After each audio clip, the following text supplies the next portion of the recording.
Hello guys and welcome to Death Stranding 2. This is a tutorial guide on how to play Death Stranding 2 like a pro. This qualifies as a tutorial for beginners also, or people that are just starting to play Death Stranding 2 and don't know anything about Death Stranding in general. Now, the first game was actually not that good, to be honest. It didn't surprise me whatsoever, but this one is definitely more much better. Now, let's first of all talk about the Magellan, I don't know how you pronounce that, the ship basically, because it is important. So people on the internet are saying do not do your orders with the Magellan because you're not gonna be able to get ranks. So I am guessing they are talking about the S rank, but you can actually travel with this one and do orders, and you're gonna level up your factories pretty fast. This is how I do all my travels basically. It's very easy for you when you want to do an order. You got these things over here, yeah, you got these orders, and then for example if you need to go to this guy over here, then you're gonna simply look at the map, you're gonna hold the X button as you can see on the right upper corner, chart course, and then over here is where you can actually go and drop with the ship. For example, if you have things you need to deliver to Dowser, then you're gonna deliver to Dowser by pressing X and waiting for a loading screen, and you're simply right over there. So again, you cannot get the S rank qualification, but you can definitely rank up your factories to the maximum, guys, and it's gonna be pretty fast. The reason you want to do that is because the more you go up in those ratings over there, in the star ratings, you're gonna unlock the items. Now, in regards to the items, guys, you can have a look in the corpus over here. For example, Norberto Puente, if you go down over here, this is the first guy you're going to work for. You're going to deliver some lost cargo and stuff. You're going to see, continue to develop your connection level with him and his facility, and you might receive a silent handgun.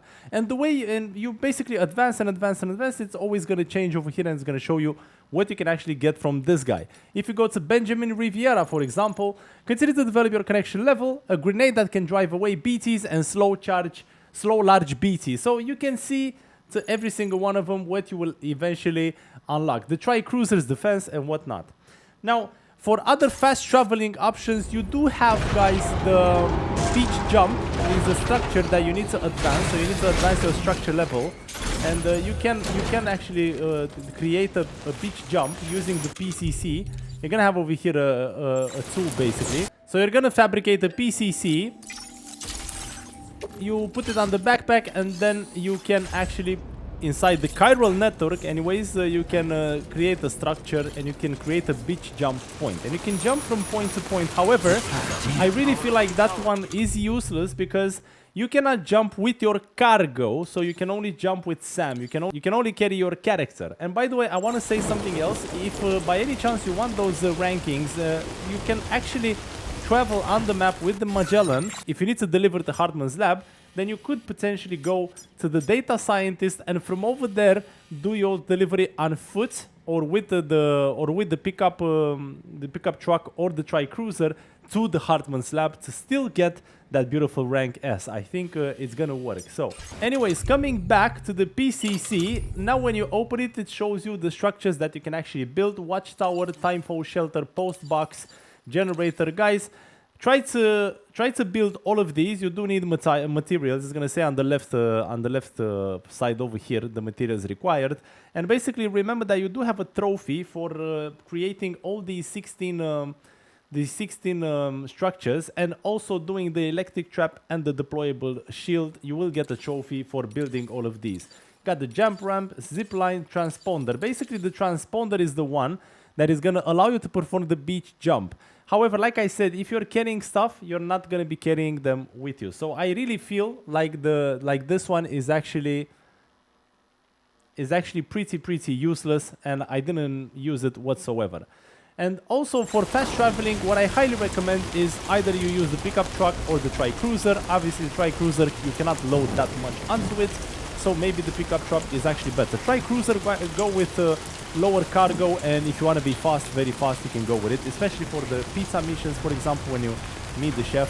Also for the fast traveling, you do have the monorail, and I highly recommend you go and you do the structures. For example, when you're trying to reach the architect, is gonna have over here, let me show you this mine north of F1. You can see the monorail is interrupted, and it was interrupted here before also. So I highly recommend you actually go and you first of all build these things up. You need to bring some materials, and then you'll have the monorail, and you can easily travel with your cargo, by the way, on the monorails. Now, the next thing I want to touch on is the fact that your outfits, guys, your outfits have special stats, so you don't wanna miss on those. I see a lot of people did miss on these, so let me just show you in a bit. As you can see over here, we have the outfits, and for example, if you go on the AI camo, this is designed specifically for making deliveries, and it prevents the weather from being detected by mole mines AI cameras developed using technology provided by the data scientists. So you can see, prevents you from triggering those mines. Desert green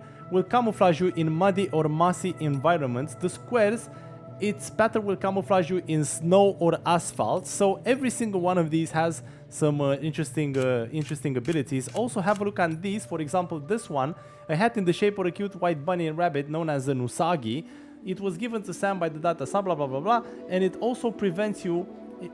It's gonna make you say the word pecco continuously, which is kind of funny, and its ability to hop to any task with gusto. I mean, every single one of these things will unlock something for you, so just have a look on those. For example, the drawbridge hat, when it's worn, it slightly slows the rate at which stamina is depleted. So you gotta have a look on all these accessories and what exactly do they do. Keep in mind also that the backpack customization, you're gonna unlock all of these things. So you can see spare ammo container, grenade pouch, chiral anti-gravity device, large spare ammo container. You can always unlock these. You gotta be very careful how you place those in order to place even more on your backpack. So remember, you can do that also. Next thing I want to touch on is how you're gonna level up Sam, and it is very important because leveling up Sam bridges will have special things unlocking. So Sam stats. The more you upgrade this, the more you see Sam's proficiency at negotiating rough terrain. Traversing natural obstacles like slopes and rivers will improve this stat, slowing the rate at which Sam's endurance goes depleted. So it's very important, for example, for the pistol as well. Proficiency at wielding handguns. Defeating enemies using handguns will improve this stat, increasing the speed. So, you know, reload speed, reticle sway, recoil, everything is going to upgrade the more you use those weapons. For example, I use the shotgun a lot. I use the grenade launchers a lot. So it's actually important for you. Also this one, attack power, number of consecutive attacks, all of these will improve Sam even more. Next point I want to touch on is actually the difficulty. You can easily play this game by the brutal difficulty, the most hardest one, because to be honest, enemies don't feel like they're pretty tough. You can easily kill them anytime you want. There's no need for you to strategize, to have a full strategy when you go into a camp. You just shoot, and that's it, basically. Nothing can kill you that easily. I didn't find myself struggling, not even with the bosses. So in terms of difficulty, play at the hardest one. This way you unlock all your trophies. Now, the next thing I want to add is the A-Pass enhancements, which are actually categorized. I mean, they're not going to be categorized in the menu, but you can easily understand that they do belong to certain categories. So let's have a look. So for example, looking at... So looking at the A-Pass enhancements over here, basically you have categories. If you look at what they offer, improved MP bullets, and for example, Progile Predictor and aim assistance and battery efficiency boost. So you can see you have some stamina, you have some combat, you have some silent stuff over here, for example, weather analysis, swift mule, postbox hacking. Basically they're in categories. So it's actually very useful for you to think about the mission that you are proceeding to and basically select this area that you feel more is going to help you more, because you can reset this grid anytime you want, assign the points, and then simply take them off again and assign them again, and you can basically do this all day long. So depending on what you need, you can easily select the ones that you need for that specific mission to improve, you know, your overall play. Combat mechanics are pretty amazing. Sam can really hurt those enemies. He can really strike with those beautiful moves, and also he has a lot of combat moves that are actually hidden. The combat is pretty amazing in this game. You can easily hit, you can even throw the things that you're wearing over here. You just lash them into your hand, you hold them in your hand, and then you can throw them at your enemies, punching right through them. And another tip I have for you guys, when you're doing a mission and you're approaching, for example, a camp filled with bandits or terrorists that you need to, you need to have some combat over there, simply unload whatever you're carrying like this. You're gonna upload, and then you simply go, you do your spill, you select, you put the weapon, you know, you go to fight, you do whatever you have to do, and then you come back for your items. Don't get away more than 1 kilometer from these, as they will disappear if you do that. So be very careful with the distance also.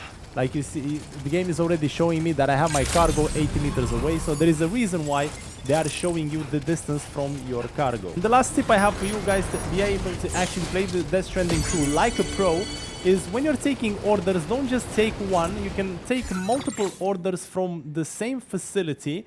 So from the same factory, you can take a standard order, sub orders, a main order also. Take all of them and then simply go and do them. Don't just do one at a time, because you know it's going to be time consuming, because you go to the next factory, you come back to this to take the order, go again to the next factory, come back again.